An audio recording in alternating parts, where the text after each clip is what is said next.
L'énergie d'entreprendre, c'est ce qui a poussé deux associés à se lancer dans la création de Segway France. Le Gyropod, c'est le nom de ce véhicule d'un nouveau genre.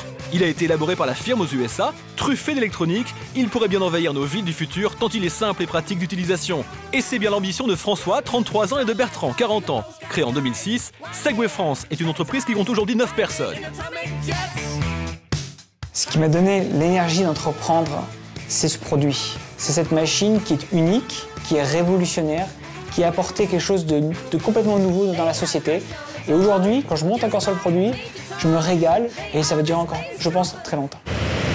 C'est dans les beaux quartiers parisiens que Segway s'est installé pour commercialiser ce premier transport numérique. Mais plus concrètement, comment ça marche un Segway ?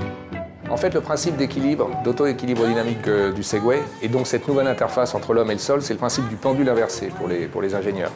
Pendule inversé, c'est ça, on a tous joué à ça à l'école. Voilà, 100 fois par seconde, là je fais beaucoup moins bien. Le Segway va, la machine, les ordinateurs qui sont à l'intérieur, les détecteurs, les gyromètres, les détecteurs d'horizontalité, etc., vont maintenir l'appareil vertical. Il faut 30 secondes pour savoir se servir d'un Segway. C'est bien ce qu'on va voir. Ces messieurs ont acheté 2 machines à usage privé. François va leur délivrer une petite formation. Entièrement intuitif, le Gyropod possède la distance de freinage la plus courte pour un véhicule 2 roues. Économique, la machine ne consomme qu'1 kW par heure pour une capacité de 40 km, soit 10 centimes d'euros par recharge. Dans sa version la plus complète, il atteint jusqu'à 20 km/h. Et après quelques secondes de prise en main, nos deux compères s'en sortent plutôt bien. C'est un véhicule électrique.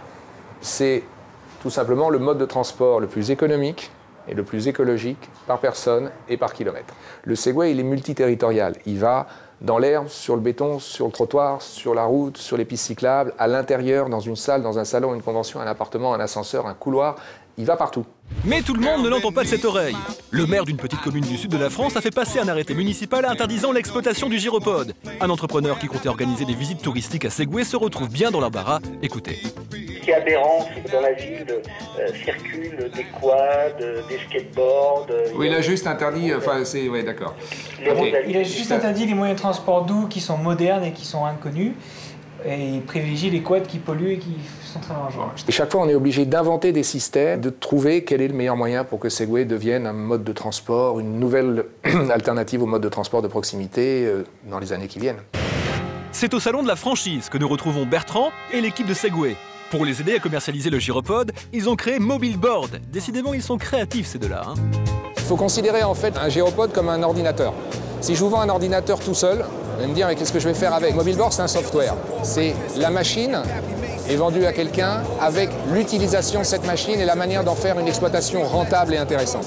Un moyen de transport, la cible est forcément universelle. Ça s'adresse aux particuliers, ça s'adresse aux entreprises, ça s'adresse aux polices, aux administrations, ça s'adresse un petit peu à tout le monde. Aujourd'hui, nous, on a un produit qui est vert, qui consomme que très peu d'électricité.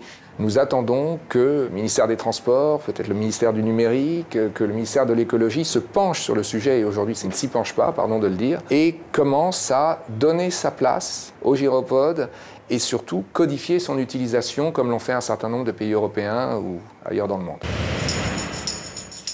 Nous avons rendez-vous avec l'expert François-Michel Gonod dans les bureaux de l'Assemblée nationale. Député de l'Oise, il est aussi le président d'Avenir Transport, une association de parlementaires à même de donner un début de réponse aux fondateurs de Segway France.